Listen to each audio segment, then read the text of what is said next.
Seja muito bem-vindo a mais uma aula da nossa formação chamado Sem Desculpas. Nós estamos na terceira aula e aqui nós vamos falar um pouco sobre dons e funções.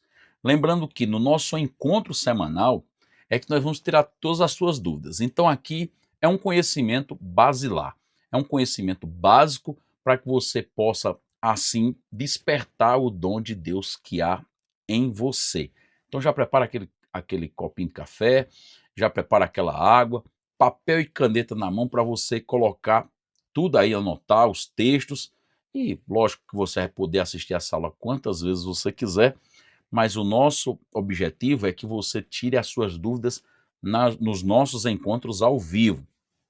Nós vamos estar trazendo toda uma mentoria completa sobre isso. Então vamos para mais uma aula.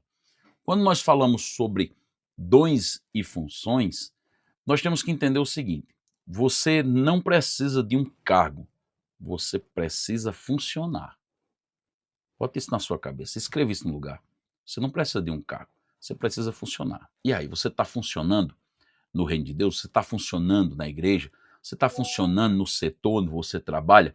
Você está funcionando na família que você ingressou? Você funciona? Ou você só está no piloto automático? Está vivendo por viver? Está naquela música lá daquele camarada lá, deixa a vida me levar. Tenho certeza que você não está nessa música porque você está aqui no curso conosco querendo aprender mais e mais da palavra de Deus e como acessar e ativar os dons e ministérios na tua vida. Mas vamos lá. 1 Coríntios capítulo 12, versículo 18, fala uma coisa bem interessante. Mas agora Deus colocou os membros no corpo, cada um deles como quis. Observe. Aqui não está falando de cargo, falando de função. Paulo, quando estava falando sobre os dons, ele não muda de assunto. Ele muda somente a analogia. Ele coloca um corpo humano para fazer a analogia dos dons. Assim como a diversidade de dons, também a diversidade de membros, de funções. Tem membros no nosso corpo que a gente nem sequer menciona direito eles, mas sem eles a gente não consegue viver. Entende? Tem uns que nem aparecem. Não é como o seu cabelo, o seu nariz, os seus olhos, mas o coração você não aparece, mas tire ele para ver o que acontece. O seu cérebro, você já viu um cérebro humano? Como é? Já imaginou se o nosso cérebro fosse, todo mundo tivesse acesso a vê-lo? Como seria? Eu acho que não seria bonito não, pelo que eu já vi, não é algo bonito não. Mas eu estou trazendo isso para você entender o que Paulo estava querendo ensinar à igreja aos coríntios. Uma igreja que estava vivenciando uma bagunça ministerial porque estava confundindo justamente isso, cargo com função, dom com cargo. Não, você precisa funcionar. Então Paulo diz, foi Deus quem colocou cada um membro no corpo como ele quis. Então se você é mão, seja mão. Dê o seu melhor como mão. Se você é pé, seja pé e dê o seu melhor como pé. E assim sucessivamente. Você já foi posicionado. O problema não é falta de lugar, é falta de ativação. É a mão dizendo, eu quero ser pé, mas você nasceu para ser mão. Então é aí onde você tem a sua primeira trava tirada da sua mente. Deus já te deu uma posição no reino, Deus já te deu uma função no reino. O que você precisa fazer é ativar essa função, ok? Tiago, capítulo 1, versículo 22, o meio-irmão de Jesus Cristo, ele diz assim: sede praticantes da palavra e não somente ouvintes.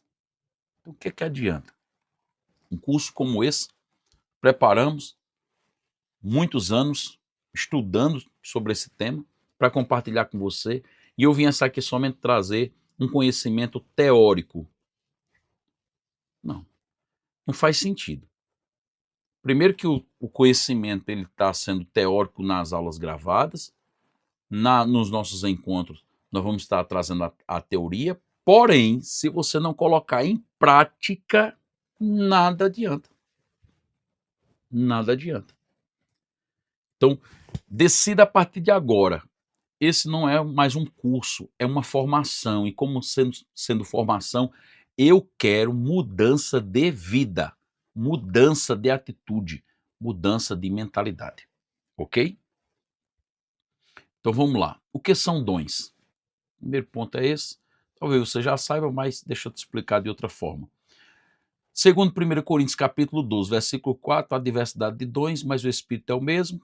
Em Romanos capítulo 12, versículo 6, você vai ver uma outra lista dos dons, onde Paulo vai dizer, tendo diferentes dons, segundo a graça que nos é dada.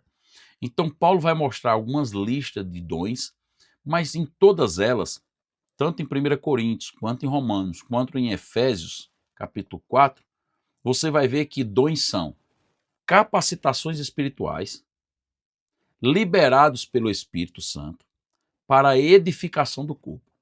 Então, os dons espirituais, ministeriais, dons de serviço, que a gente vai aprender isso, e no nosso e-book Dons em Ministério a gente fala muito claramente sobre isso, não é para meu próprio prazer, minha própria edificação. Não. É para a edificação do corpo. Então, eu preciso entender que eu faço parte de algo maior e o pouco que eu tenho vai gerar muito valor para esse todo, para o corpo todo. É igual, por exemplo, o dedão do pé. Se você arranca o dedão do pé, você perde o equilíbrio. Se você arranca o dedão da mão, você perde a força. Então, algo pequeno, porém, que tem uma função extraordinária. Então, primeiro é uma capacitação espiritual. Segundo, é liberado pelo Espírito Santo. É o Espírito Santo quem vai liberar esses dons e ministérios mediante aquilo que Deus já preparou para você, mediante aquilo que Deus já te chamou. E para a edificação do corpo. Quer dizer, para que o corpo seja edificado e o nome do Senhor seja glorificado. Ok? Então, o que seria isso? Dons, além de ser uma capacitação espiritual, é uma ferramenta, não título. Dons e ministérios são ferramentas, não são títulos. É igual a teologia. Tem muita gente que gosta de teologizar tudo. Teologizar tudo. Eu gosto muito da teologia, dou curso de teologia e tudo mais. Só que eu entendi que a teologia é uma ferramenta. É uma ferramenta. Certo? Uma ferramenta. Para eu poder entender melhor as Escrituras Sagradas. Para eu poder tentar entender melhor Deus e aquilo que Deus faz. É uma ferramenta. Assim como os dons e os ministérios. O chamado é uma ferramenta, não é um título. Não é um título, é uma ferramenta, ok? Pedro, na sua primeira carta, no capítulo 4, versículo 10, ele vai dizer o seguinte, vai anotando os textos. Cada um administre aos outros o dom como bons dispenseiros. Dispenseiros.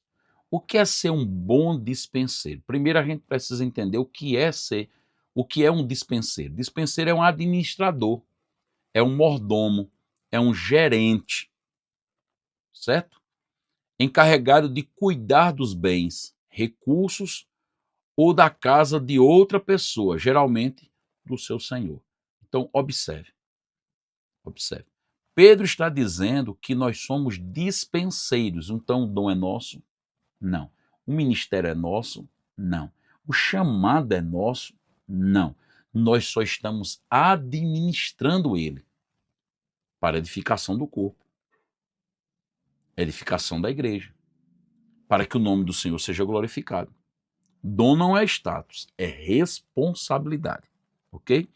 O dom não é prova de maturidade. Não é porque Deus te deu um dom que você é usado, por exemplo, em profecia, que você é um crente maduro. Não. é ferramenta de serviço. Então, há diferença entre maturidade e dom. Tem pessoas que até hoje nunca exerceram um dom, não tiveram um dom, não foram usados por Deus com um dom, mas tinham uma maturidade cristã incrível, certo? Então, dom não é prova de maturidade, não é a prova que você é uma pessoa madura. Dom é uma ferramenta que Deus te deu. Então, aprenda isso. Dom é diferente de cargo. Cargo é institucional. Cargo é institucional. Deixa eu falar agora algo sobre a minha vida. Eu fui consagrado a pastor aos 22 anos de idade. Logo quando eu casei, a igreja entendeu, e aí observa a frase, a igreja entendeu que eu tinha chamado. E aí a igreja, certo? Juntamente com o meu pastor, na época, eles reconheceram isso na minha vida. Por que eu disse isso? Observe só. Eu começo um ministério na minha vida a exercer o dom aos 18 anos e aos 22, quer dizer, 4 anos depois, estou sendo colocado a pastor.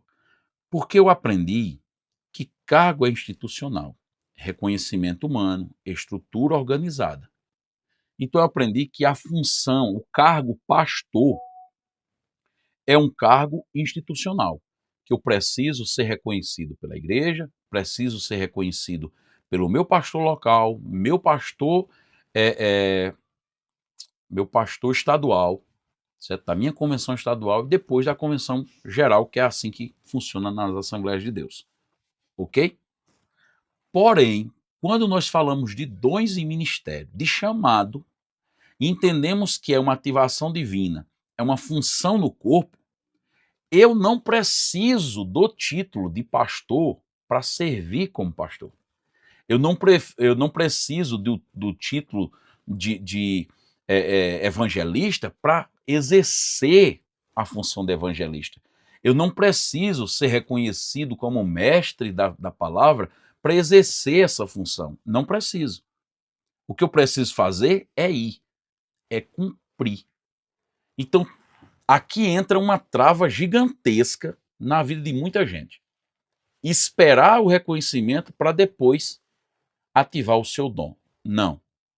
Exerça. Quando eu comecei aos 18 anos, eu não esperei que o pastor me colocasse na escala de trabalho para ficar na porta da igreja. Eu me prontifiquei a ficar.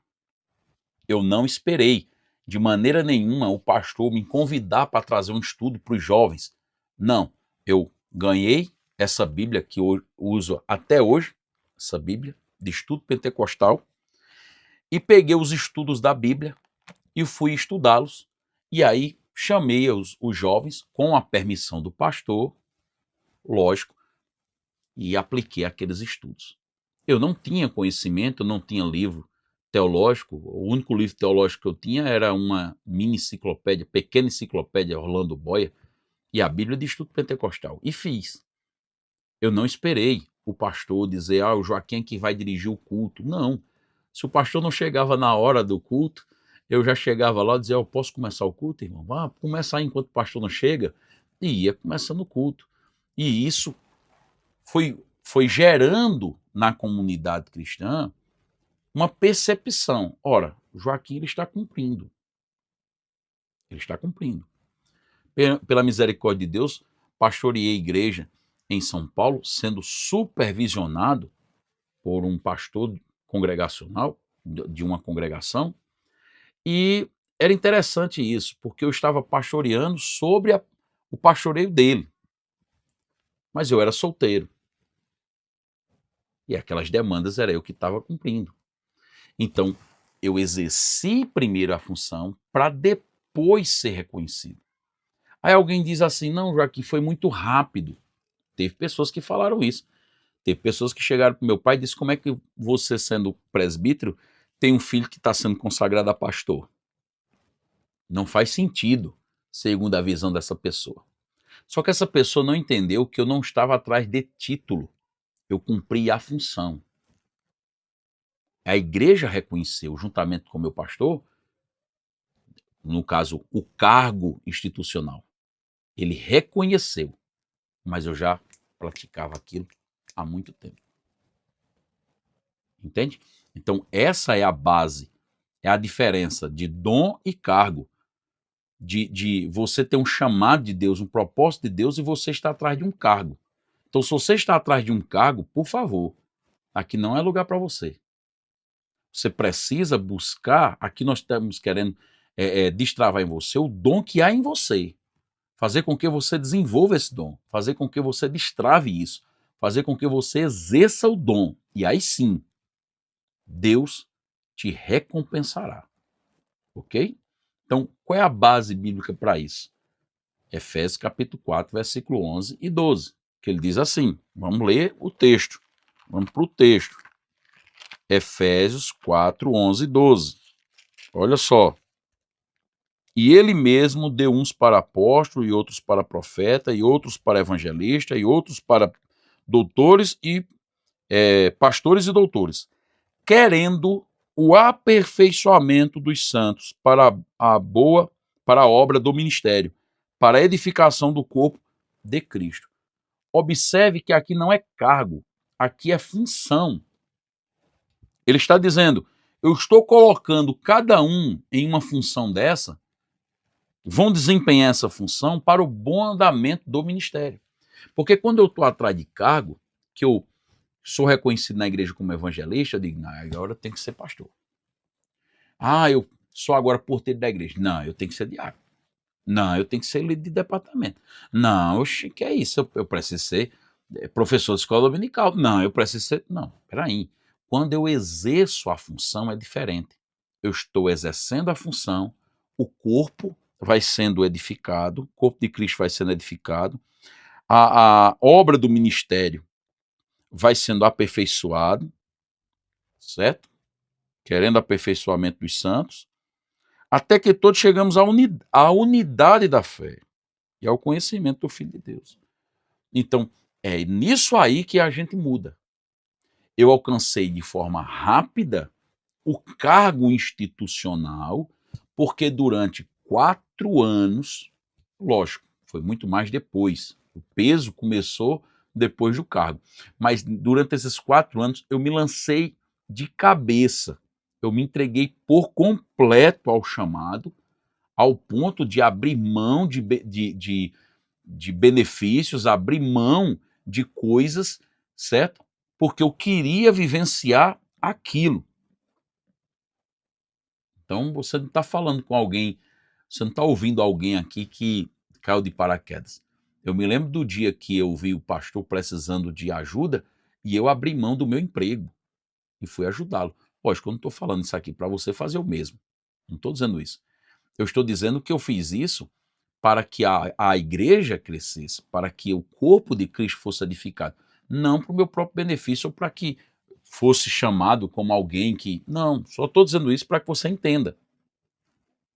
Quer ativar o teu chamado? Quer descobrir o teu propósito? Quer desenvolver o teu chamado? Então entenda.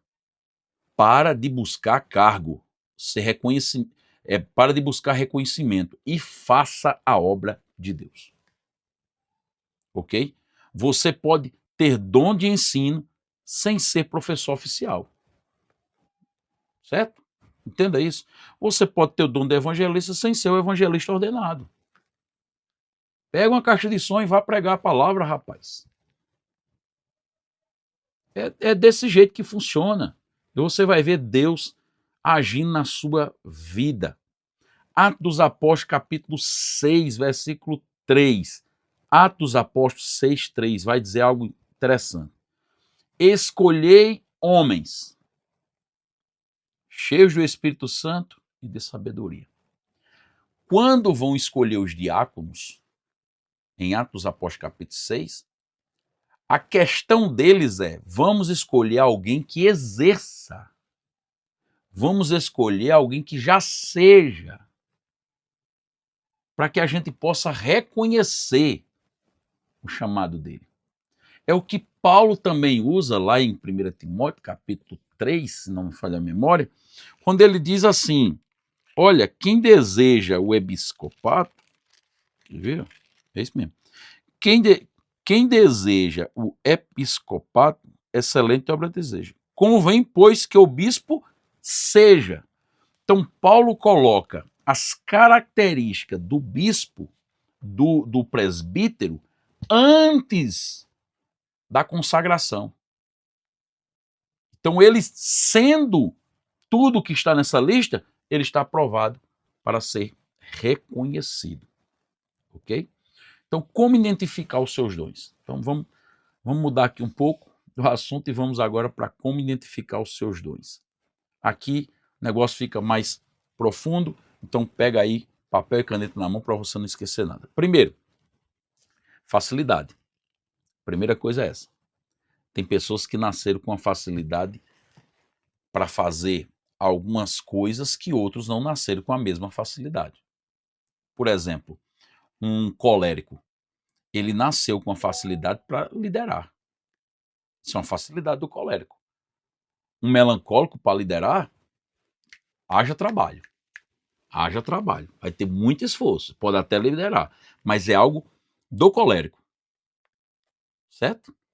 Quer alguém para executar? Chama o sanguíneo. Chama o sanguíneo. Mas quer alguém para sonhar, para fazer projeto? Chama o fleumático.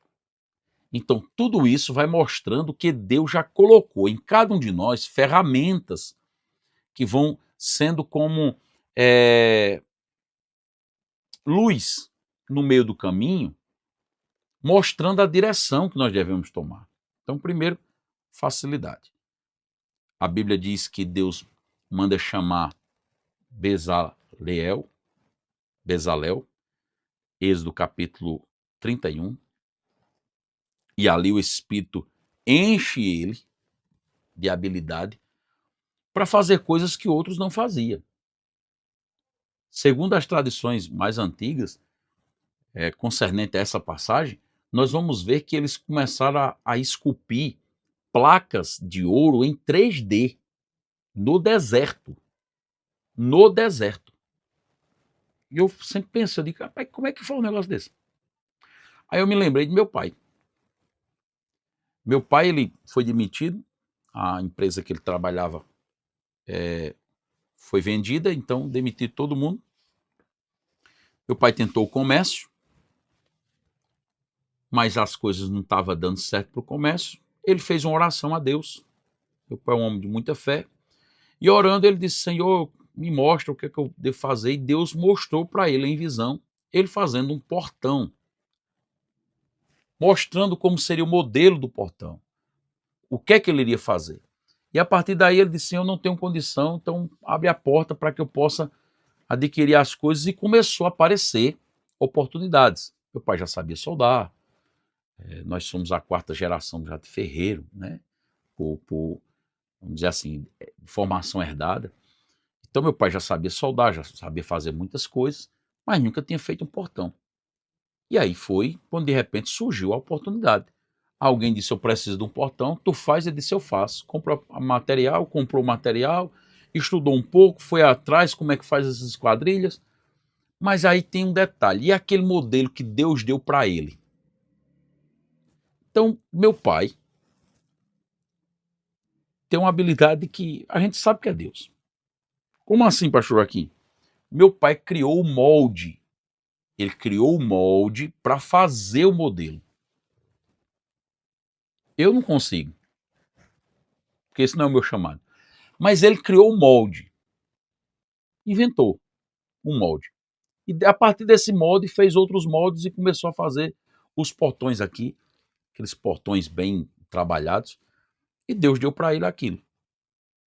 É algo que está dentro do meu pai, e meu pai sustentou a família por anos fazendo portão, porque Deus só estava despertando nele a habilidade que existia nele. Então, a primeira coisa é a facilidade de você fazer algo. Deus coloca habilidades específicas em você. Então, é algo que você precisa prestar atenção. Qual é a coisa que é mais fácil de você fazer? Certo? Eu amo ensinar. Então, para mim, estando na sala de aula ou estando no púlpito da igreja, isso para mim é alegria total. Eu não vejo dificuldade. Certo? Tem dificuldades para outras coisas, mas eu amo fazer isso. Eu amo compartilhar a palavra de Deus. Segundo, Como identificar o seu dom? Pelo fruto. Certo?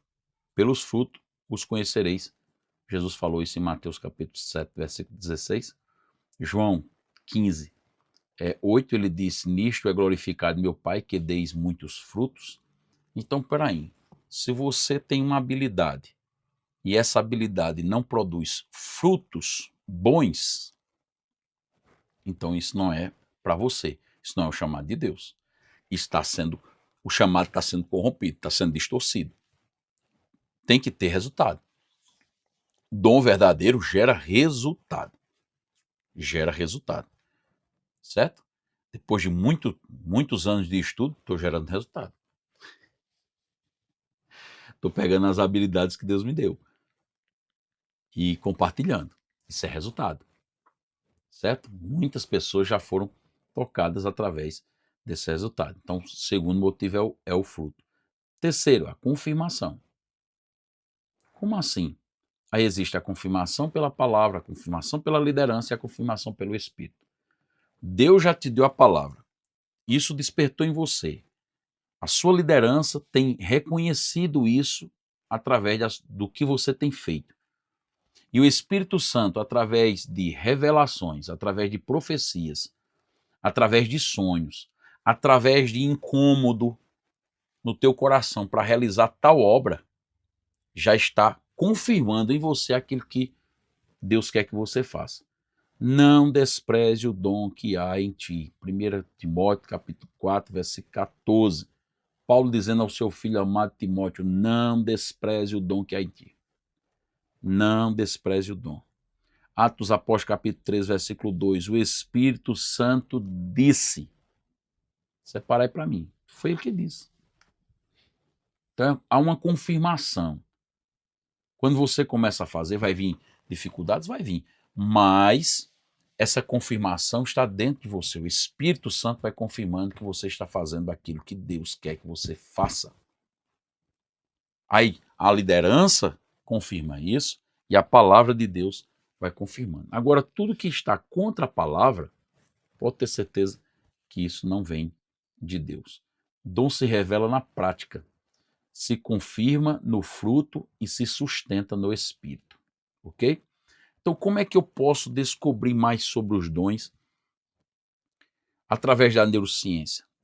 Então, a neurociência ela vai falar algo interessante. O cérebro funciona com repetição. Quanto mais você pratica algo, mais forte fica a conexão neural. Isso aí é neurociência. Da mesma forma, é no ministério. Quanto mais eu pratico, quanto mais eu exerço, e aqui vem uma coisa interessante. Vou tocar na ferida de alguns.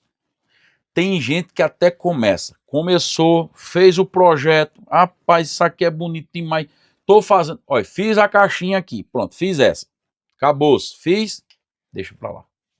Não, porque essa caixinha terá o seu significado, porém, só com a repetição é que vai melhorar ela, para ela ficar cada vez mais perfeita. Então, assim também é na obra de Deus. Quanto mais eu prego, melhor eu fico. Quanto mais eu ensino, mais fácil fica de ensinar. Quanto mais eu evangelizo, mais fácil fica de evangelizar. Quanto mais eu pratico a caridade, mais fica fácil praticar a caridade. Quanto mais eu compartilho daquilo que eu tenho com os meus irmãos, mais Deus manda mais condição para eu compartilhar. Então, é uma questão de prática, de vivência. Porque alguns dons parecem naturais? Somente porque é praticado. Aí entra uma coisa bem interessante com um jogador famoso da NBA, o Michael Jordan, que ele foi considerado o maior jogador de basquete vamos dizer assim, do mundo, né, do século, a gente pode dizer assim, da história. Por quê? Era um dos únicos que conseguiam acertar uma cesta de olhos fechados. Mas isso não se deu de nada. Ele queria ser um jogador de basquete, colocou isso no seu coração, sabia que nasceu para aquilo, mas até as pessoas impediram ele, tentaram impedir Mas durante a madrugada, ele repetia e repetia e repetia para acertar a cesta, de tal maneira que ele começou a acertar a cesta de olhos fechados. Então, a repetição concernente ao dom, eu me lembrei agora de algo que o próprio Jordan falou uma certa vez. Ele estava numa conversa com o Dr. Miles Moore e ele disse assim: como é que você se classifica? Ele disse: eu sou um escravo do meu dom. Porque enquanto os meus senhores estão dormindo e descansando, eu, como escravo do meu dom, estou praticando, estou estudando, eu estou me dedicando. Então, não existe dom, ministério, chamado, sem prática, sem estudo, sem sacrifício. Você tem que criar uma rotina para isso. Eu tenho mais de 20 anos nisso e eu sei como é. Todo santo dia a gente tem que estudar alguma coisa. Não tem condição de eu me dedicar ao ministério do ensino se eu não estiver lendo, se eu não estiver estudando, se eu não estiver me aprimorando. Certo? Então, isso acontece que hora? Toda hora. Isso acontece quando ninguém está vendo. Quando ninguém está vendo. Aqui atrás de mim tem uma estante, pequena estante de alguns livros que a gente tem, e eu sempre digo, esses livros são para exposição, são os livros que a gente já leu, que a gente já estudou. Os outros estão em caixas, porque a gente ainda não está com o espaço totalmente montado, a gente está numa reforma, e a gente não está ainda com o espaço 100% para a gente montar toda a estante, mas me dediquei, deixei de muitas vezes comer aquele lanche que eu queria para comprar um livro. Então, é assim que funciona. Repetição. Você vai repetindo, vai se aprimorando, vai fluindo. Fez o primeiro evento, você que é evangelista, chamou para ser evangelista, fez o primeiro evento, deu certo. Aí você diz, pronto, agora, não, já marque o próximo, já dê a data do próximo. Porque quanto mais você vai fazendo, mais o dom que há em ti vai sendo revelado à igreja, sendo revelado ao mundo, vai sendo revelado às pessoas e Deus sendo glorificado. Ok? Então, como é que eu posso provar a neurociência dentro das escrituras sagradas? Hebreus capítulo 5, versículo 14. Os sentidos exercitados para discernir. É quando eu começo a exercitar o meu dom. Eu não estou falando aqui de alguns dons, por exemplo, espirituais, como profecia, como variedade de línguas. Não estou falando isso aqui, por favor.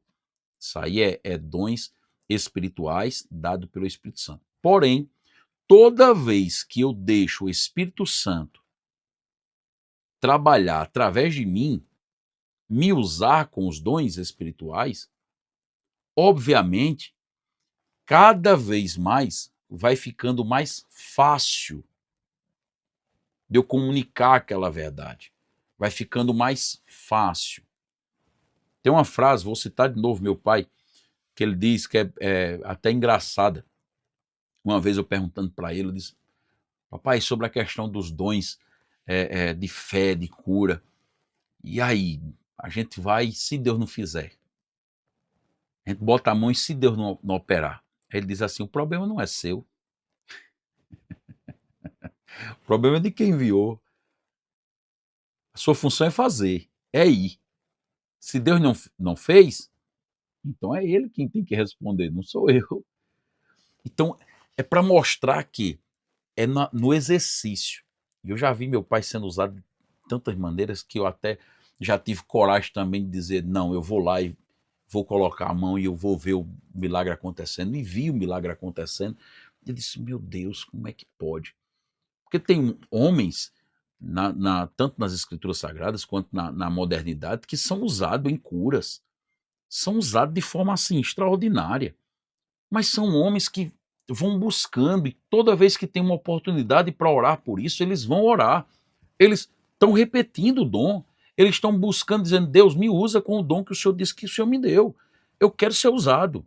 Me usa. Eu quero ter essa legalidade de ser usado por ti. Ok?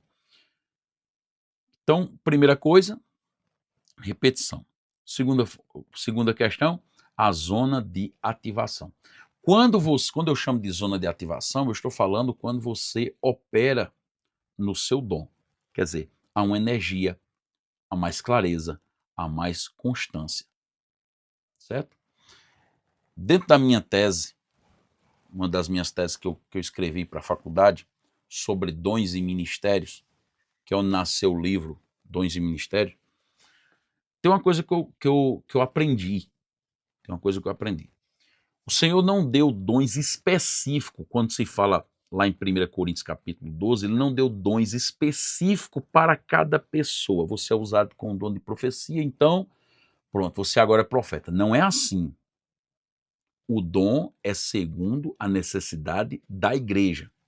Quando eu aprendi isso, eu entendi que eu poderia ser usado com os 9 dons espirituais. Os 9 dons espirituais. Poderia ser usado com os 9 dons espirituais. Poderia ser usado com os 5 dons ministeriais. Poderia. Mas aí é onde entra a questão do chamado. Qual o teu chamado? O que é que desperta mais calor no teu coração quando você está executando? Por exemplo, no meu caso, é o ensino. É compartilhar as verdades da palavra de Deus, é pregar, certo? Mais voltado para o ensinamento, obviamente. Então, se eu tenho essa vocação, por que então eu vou pedir para Deus me usar somente com curas? Não, eu vou pedir a Deus para me usar em sabedoria, em ciência, em discernimento. Vou pedir a Deus para me usar com o dom ministerial de ensino, de pastoreio, de profeta, certo? Então, é isso que eu quero que você entenda.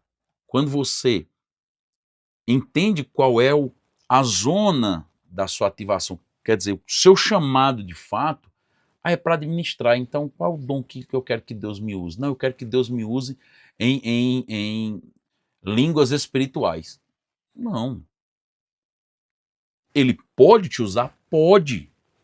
Pode. Eu já vi isso acontecer diversas vezes na minha vida. De chegar em um ambiente onde, por exemplo, a igreja estava buscando em oração para que Deus fizesse maravilhas, prodígios e sinais, e no final da ministração eu dizer, em nome de Jesus, Jesus vai começar a curar, vai começar a renovar, batizar com o Espírito Santo, e ver isso tudo acontecendo, mas ter dentro de mim que eu fui só um canal. Mas para eu buscar realmente ativar o dom que existe dentro de mim, eu busco dentro daquilo que eu fui chamado, para o ensino. É nisso aí que eu busco. Então isso aí, você vai ver que a neurociência ajuda a você a entender que quanto mais você está no ambiente do seu chamado, mais esse chamado fica forte na sua vida, ok? E aí vem uma coisa interessante para a gente entender. Os temperamentos. Como eu falei nas aulas passadas, nós íamos tratar um pouco sobre isso. Como descobrir os dons através dos temperamentos. Da seguinte maneira, Deus usa a sua estrutura emocional como canal de expressão do seu dom. Então Deus vai sempre usar você como você é, certo? Para expressar a glória dele através de você. A glória não é minha, a glória não é sua, a glória é dele. Então como é que ele faz? Olha só. Se você descobre que você tem um temperamento colérico. O que seria um colérico? Seria aquela pessoa mais ativa, mais direto, mais líder. O colérico, quando não é equilibrado, ele se torna grosso, se torna mandão, se torna chefe, se torna ditador. Mas quando é tratado pelo Espírito Santo, meu amigo, se torna um líder implacável, se torna uma pessoa que vai comunicar a verdade de Deus como nenhuma outra comunicou. Então, quais seriam os dons, quais seria o chamado de uma pessoa que tem esse temperamento colérico? Seria a liderança, seria o governo, seria a exortação, certo?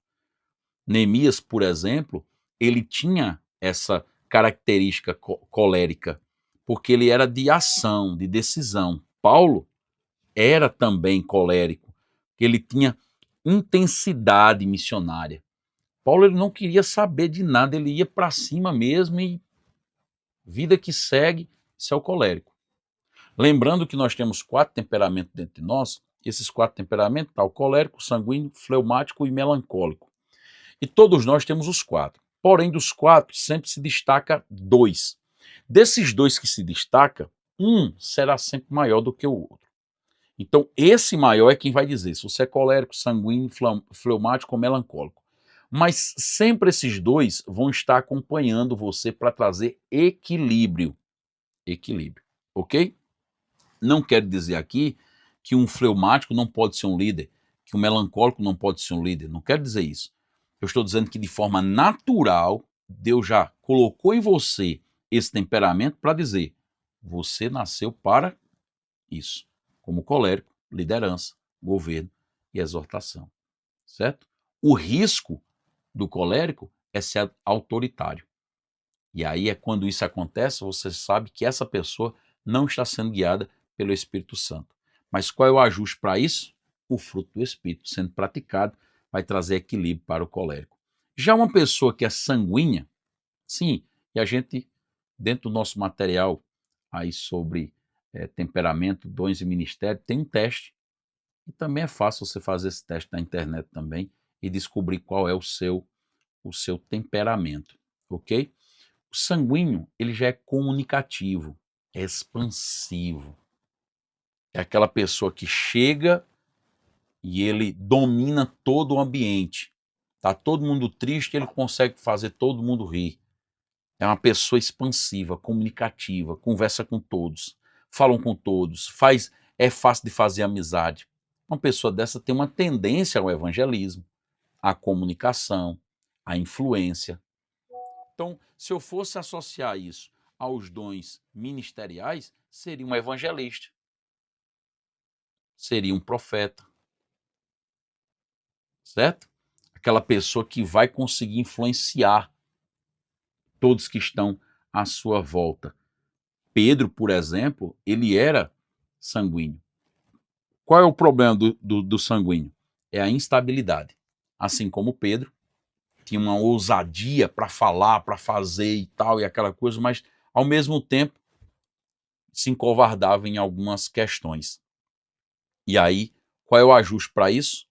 Constância espiritual, fruto do Espírito, trabalhando esse esse temperamento para que o nome do Senhor seja glorificado. Então, a pessoa que tem o fruto do Espírito sendo trabalhado num sanguíneo, trabalhando esse temperamento com o fruto do Espírito, pode ter certeza, será um evangelista fenomenal. Será um comunicador, um pregador de excelência, certo? Será aquela pessoa que tem presença de palco, presença onde chega. É uma pessoa que ele arrasta multidões por causa da sua influência. Mas aí temos o melancólico. O melancólico é aquela pessoa mais profunda, mais analítica. Tem hora que eu não entendo, porque geralmente o melancólico é mais voltado para o ensino. E eu, na realidade, eu não me sinto melancólico. Já fiz todos os testes, o meu é mais colérico, fleumático ou sanguíneo fleumático, mas melancólico não. Mas Deus tem essas coisas, tem hora que ele confunde, né? Mas o melancólico, a tendência dele é mais o ensino, discernimento, a escrita. É aquela pessoa profunda, aquela pessoa analítica. Vamos lá. Numa questão de mercado, uma questão de emprego, um melancólico, ele é um psicólogo fantástico. Ele é um psicanalista fantástico, psiquiatra fantástico, porque ele é analítico, ele analisa, ele é profundo, ele quer encontrar a raiz de todas as coisas, ele quer organizar tudo, colocar tudo em ordem, assim como Moisés. Moisés foi chamado para ser líder, mas ele tinha todas as características de um melancólico. Organizar a organização da lei. Lucas, detalhe do evangelho. Lucas chegou ao ponto de dizer assim: eu coloquei em ordem. Eu coloquei em ordem. Então, o evangelho de Lucas, não sei se você sabe, mas é o único evangelho sinóptico que está contando a história de Jesus em ordem cronológica, de assunto e de tempo. Pensou nisso? Qual é o risco do melancólico? Excesso de crítica. É aquela pessoa que, se não for controlada pelo Espírito Santo, vai criticar muito, mas criticar muito e fazer pouco.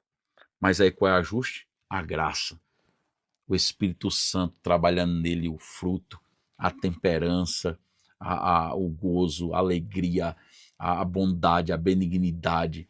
E isso vai transformando ele em um exímio mestre, exímio pessoa para discernir as coisas.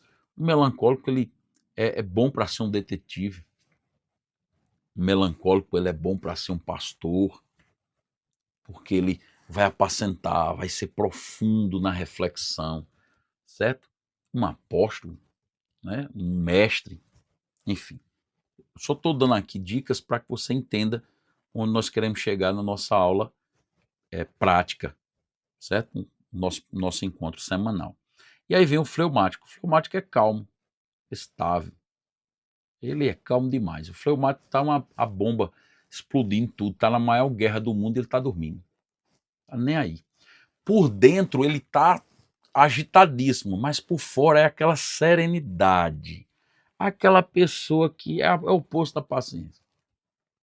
É o oposto da paciência. É por isso que eu digo que eu sou um pouco fleumático, porque tem gente que diz, rapaz, você é muito paciente em algumas coisas. Tem coisa que você tá lá, o mundo se acabando e você tá nem aí, tá bem de boa.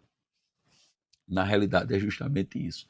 É o temperamento fleumático na minha vida. Então, quais são as tendências para o fleumático? Seria o pastoreio, seria o serviço, o cuidado, a, a motivação. O fleumático ele motiva qualquer um. Você chegue desmotivado, chegue perto de um fleumático e diga, rapaz, eu estou com esse projeto, mas não sei se vai dar certo. Você vai ver que ele vai arrumar 300 formas de você conseguir alcançar o seu objetivo. Qual o problema?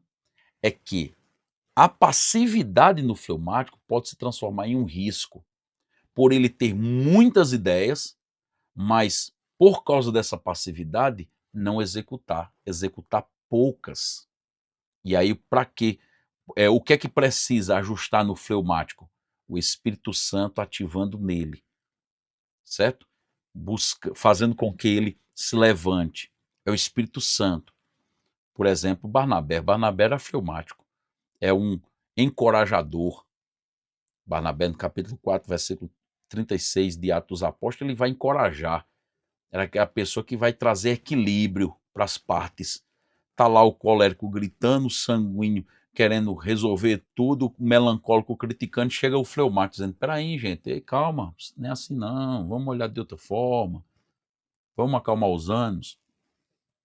Então, observe que todos os 4 temperamentos são ferramentas que Deus te deu para que você possa exercer o dom, o ministério, o chamado que Ele já colocou em você desde a fundação do mundo, porque Ele te conheceu antes de você ser formado no ventre da tua mãe. Seu temperamento não define seu chamado, mas influencia como você expressar ele. Então, ele não define o chamado, ele só influencia. Você tem uma orientação. Como é que você vai comunicar isso?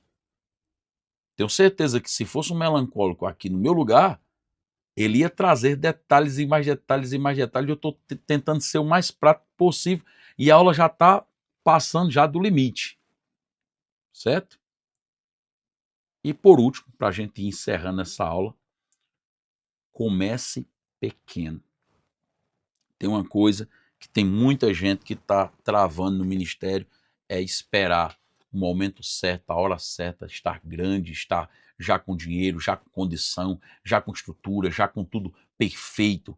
Não, comece pequeno. Zacarias capítulo 4, versículo 10 diz, não desprezeis o dia das coisas pequenas. Lucas 16, 10 diz, quem é fiel no pouco, seja fiel no pouco, faça pouco.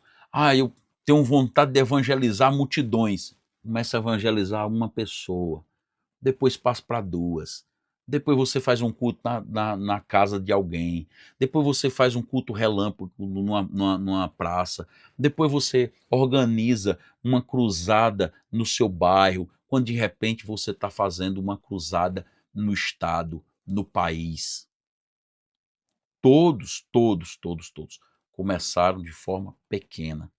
Eu me lembro da primeira vez que eu preguei. Quando eu preguei, que terminei de pregar, o pastor disse assim, eu perguntei pro pastor, pastor, e aí, o que é que o senhor achou da pregação? Ele disse, que pregação? Isso aí não foi nenhuma palavra. Eu disse, então me ajuda, me ensina a pregar. E aí começou, bem devagar. E hoje, quando eu vejo, estou em alguns lugares, eu olho e digo assim, rapaz, eu me lembro daquela primeira pregação, certo? Então, comece simples, comece agora, comece com o que você tem. Lembre-se, dê o seu melhor com o melhor que você tem, até você ter condições melhores para fazer melhor ainda. Então, até a próxima aula. Que Deus continue abençoando a sua vida. Tenho certeza que Deus irá despertar o dom que há em você. Que Deus abençoe.